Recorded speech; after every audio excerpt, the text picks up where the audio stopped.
Every giant in your life is waiting for you to remember what David knew. That thing towering over you right now, the diagnosis, the debt, the relationship that feels beyond repair. It has already convinced you of its power. You've been measuring it with your physical eyes, calculating odds with your logical mind, and arriving at the same hopeless conclusion every time. By the end of this, you'll understand why the size of your obstacle has never once determined the outcome. The entire army of Israel stood paralyzed. 40 days. 40 days of Goliath walking into that valley, morning and evening, bellowing his challenge. Trained soldiers, armed men, warriors who had seen battle, and every single one of them agreed on the same thing. The giant was too big. That agreement is the detail most people skip past. The army had reached consensus. The odds were calculated.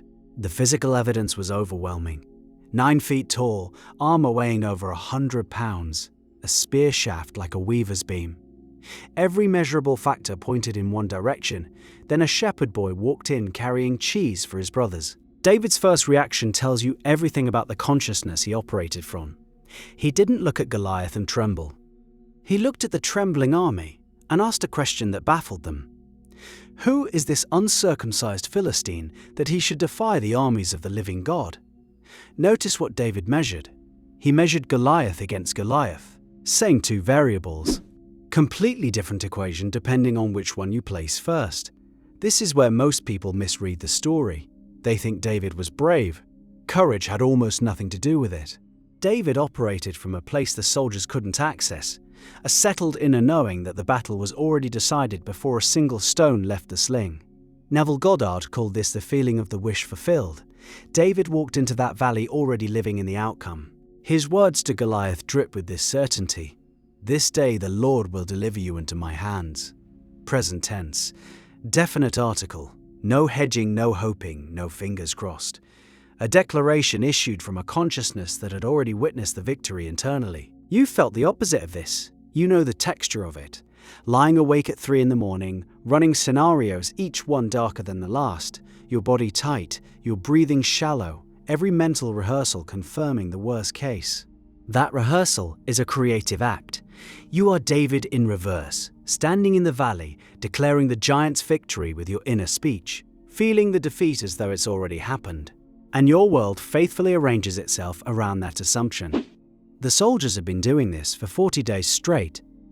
40 days of internally agreeing with Goliath's power, 40 days of mental rehearsal that deepened the groove of defeat until it felt like the only possible reality. Saul even tried to put his armor on David, tried to make David fight the giant using the same consciousness that had already lost to it.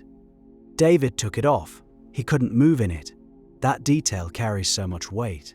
You cannot win your battle wearing someone else's assumptions about what's possible. So what did David carry instead? 5 smooth stones and a sling he'd used to kill a lion and a bear while protecting his flock. This is where conviction gets forged. In the private victories nobody sees. David's encounter with the lion wasn't recorded in any military ledger. His fight with the bear earned him no medals. These were solitary moments between a boy and his God in the wilderness, where David's assumption of divine backing was tested and confirmed before anyone was watching. Your conviction works the same way. It gets built in the quiet hours. In the morning meditation, where you hold the feeling of your desire fulfilled until your body relaxes into it. In the moment you catch yourself spiraling into fear and deliberately choose a different inner conversation, in the small private decisions where you refuse to bow to the evidence of your senses and instead persist in the assumption that your prayer has already been answered. These are your lion and bear. Each one strengthens the muscle that lets you face the giant without flinching. Goliath laughed when he saw David.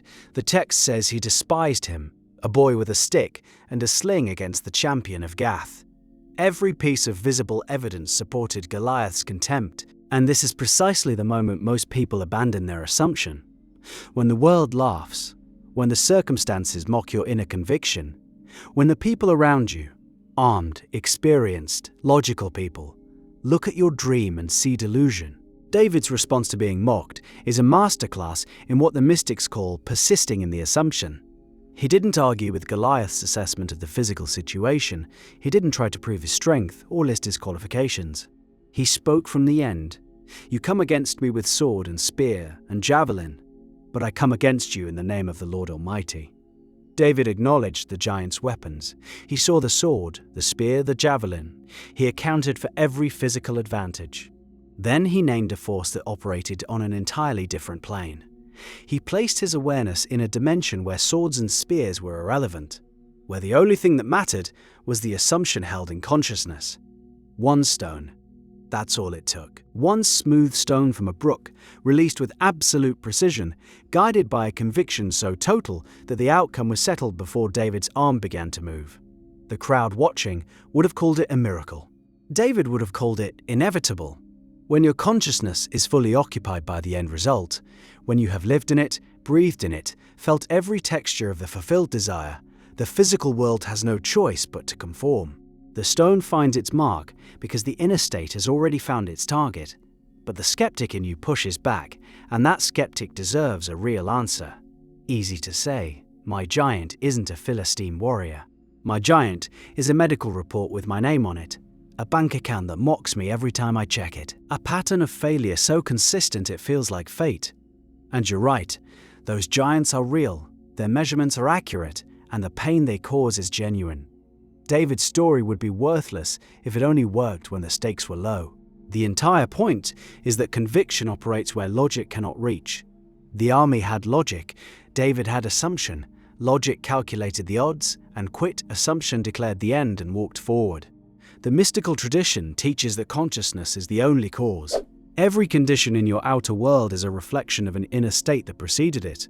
Goliath existed in the valley because the consciousness of Israel had created a space for him. 40 days of fear, 40 days of agreed-upon powerlessness, 40 days of inner speech that said, "He's too big, we can't win." And the giant stood there, fed by their belief in his supremacy. David's arrival introduced a consciousness that had no room for Goliath's dominance. In David's inner world, the giant was already fallen. The physical event was just the outer world catching up. This is the discipline that nobody warns you about, holding your assumption when you're alone and the evidence is screaming the opposite, that takes everything you have. David didn't walk into the valley on a whim. He came forged by years of wilderness faith, tested by predators, shaped by hours of solitary worship, under stars that reminded him how small his problems were compared to the power backing him. Your daily practice is your wilderness. Your meditation, your mental diet, your disciplined inner speech, these are the years of preparation that make the moment of confrontation feel less like a gamble and more like a formality. Goliath's armor weighed 125 pounds. David's conviction weighed nothing and moved everything. Consider what happened after the stone struck. David ran toward the giant. He didn't wait to see what would happen. He didn't hesitate to confirm the result. He ran forward, took Goliath's own sword, and finished the act. There is a spiritual principle buried in that charge. Once you release your intention with full conviction, move toward it physically. Faith without corresponding action is a seed left on the counter. You have to plant it. You have to walk into the valley. You have to send the email, make the call, book the appointment, take the step that your assumption demands of you. The 5 stones David carried also hold a teaching most people overlook. He only used 1. He prepared 5. Conviction and recklessness occupy different territories. David believed completely in the outcome, and he still prepared thoroughly for the process. You can hold an absolute inner knowing that your business will succeed and still build a solid plan. You can live in the feeling of health restored and still follow the treatment protocol. Assumption and preparation are partners. One operates in the invisible realm of consciousness. The other operates in the visible realm of action. David honored both. Your Goliath has been talking for a while now. Maybe 40 days. Maybe 40 years. It's been measuring itself for you every morning and every evening, reminding you of its size, its weapons, its track record of victories. And you've been standing in formation with everyone else who agrees that the giant wins this one. Drop the armor that was never yours. Pick up the tools your own wilderness put in your hands. Speak to your giant the way David did. From the end, with the quiet certainty of someone who has already seen it fall in the place where all outcomes are decided first. Then run toward it. The stone already knows where to land.